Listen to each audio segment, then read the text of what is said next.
Welcome to the Betrayal Trauma Recovery Bookshelf, a space for women healing from betrayal to reconnect with their mind, body, and soul, one page at a time. I'm Rachel Strong Smith, a betrayal trauma coach who's walked this path myself. In each episode, we'll explore books that speak to the heart of recovery, books that validate your experience, offer insight, and remind you that you're not alone. This isn't about fixing yourself. It's about coming home to yourself. So, whether you're in the thick of survival or finding your way back to solid ground, pull up a chair. You're in the right place. Hi there. Welcome back to part 2 of my interview with Dr. Crystal Hollenbeck, and we are discussing her book, Betrayal Trauma Anger. I'm so glad that you're tuning in for this second part. Let's dive right in. What about the calming phases? I really liked that acronym too. I love acronyms and metaphors, so this was right up my alley. I know, right? It helps me to remember things.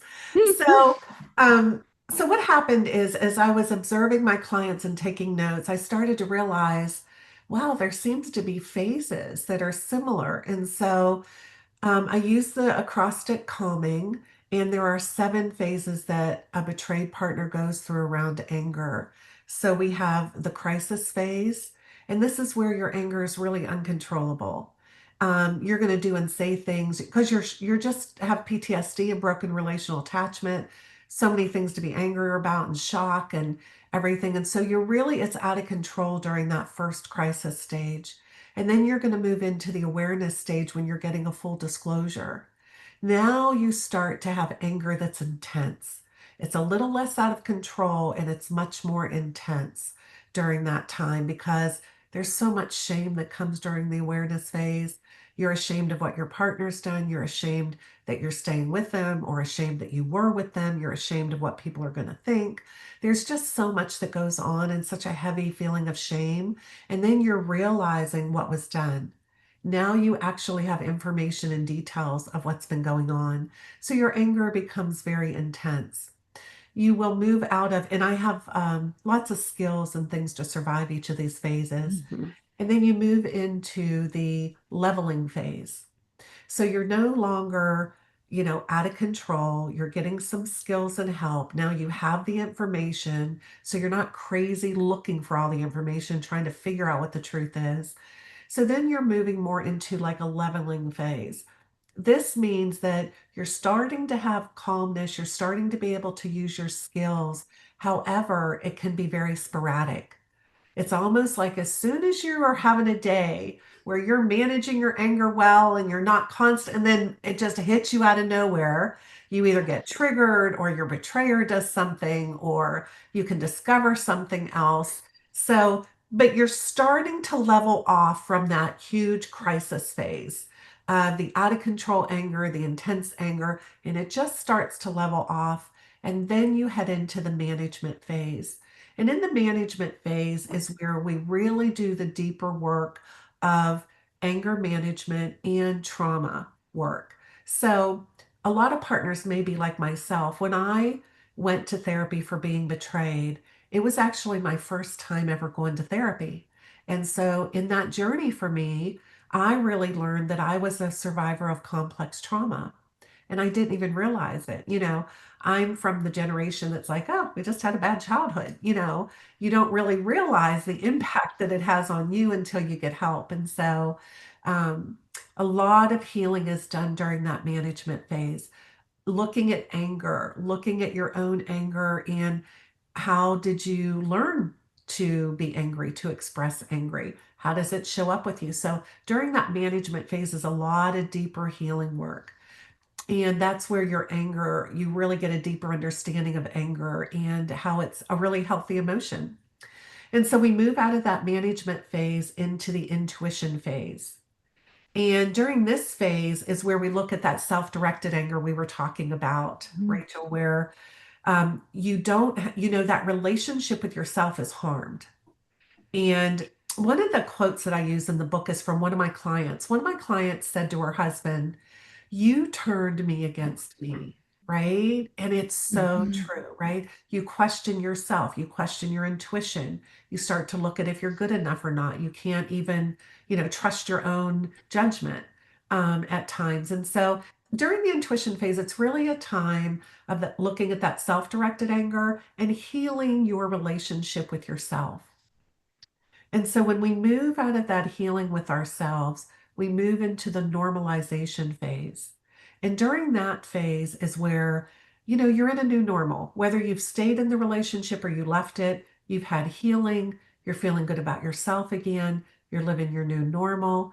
And now what comes up is anger and resentment. Resentment comes up, residual anger starts to come up, anger about other things. And so that's the time that you really take a look at forgiveness and really being able to just see all that is left that hasn't quite been processed yet. And, healing as well. Mhm. And then we move into the last phase, which is grief. And during the grief phase, so I believe that you start grieving the day you discover, and maybe even prior to that, Rachel. I don't know what you think, but I think sometimes there's stuff going on with us. We're impacted physically and emotionally. Like it's almost like, before the storm comes, you're sensing something's coming, And so during this grief phase, I think you started grieving the minute that you discovered, and maybe even before. And I believe that we never really stop grieving. I believe that we learn to live with life experienced grief to some degree. But during this time is where you also lean into post traumatic growth. And what that is it's simply the good that comes from bad. There will be brighter days. There will be good, your own individual growth, maybe your growth as a couple, but good will come after bad. And so that's the calming model, the crisis into the awareness, and then the leveling, and then the management, the intuition, the normalization, and the grief. So that's a very quick Mm. overview, but that's Yes. that's the stages, the Yes. phrases, The sorry. phases, yes. And would you say that they are linear, or is it like you're going in and out at different times? The perfect world, they would be very linear, just like I laid it out. But no, what happens is at times they're not linear. And at any time, you can be put back into the crisis phase by, a relapse happening or a serious uh, negative life event happening. So no, they're non-linear. But usually what I see to some degree is that we're going to follow these, but you may go back into one or need longer time or jump ahead to one and come back. So, no, but they are definitely the phases that I have seen betrayed partners go through. Mm. I think that is so helpful in awareness so that it gives us a place to say, oh, this is what I'm experiencing. And I loved in your book that it has different ideas and strategies to be working on in those phases. And so as it moves through it organically, wherever you are, there are some universalities that are coming up. Absolutely. Mm. Well, I have really enjoyed our discussion. I wanted to invite you to read your poem that you have at the end of the book. I just love this. And I love hearing from your own voice the poem that you wrote about words of encouragement. Just bring it up here.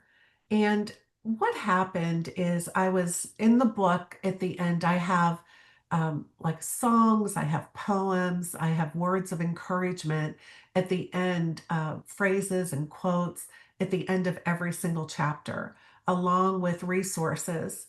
And so when I got to the end of chapter 15 and I was just sitting and I was thinking, I thought about the last words of encouragement. And um, in the conclusion, I also have just a snippet of final words of encouragement. But this being the last chapter and reflecting on post traumatic growth, I was just sitting, and Rachel, I have never written a poem. I am not artistic at all.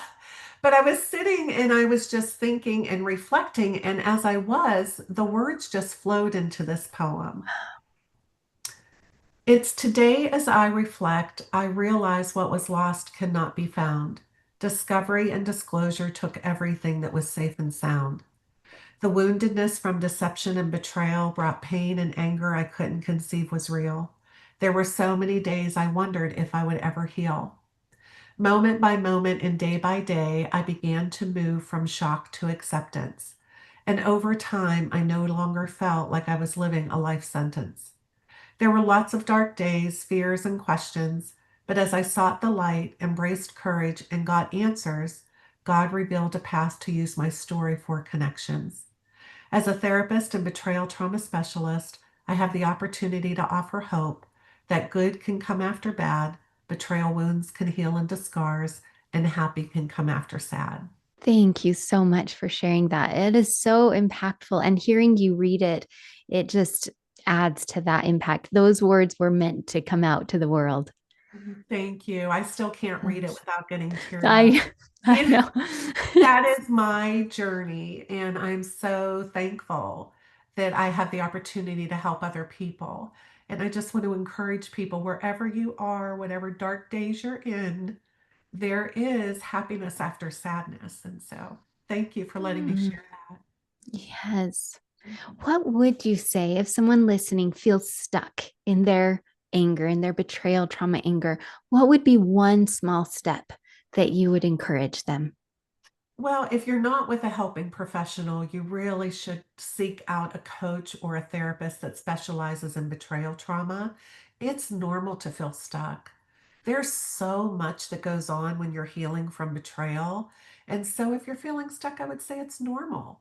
But if you don't have somebody that you're processing that with, and of course, my book has all kinds of resources and skills and techniques to help you get unstuck, and you have to learn to process.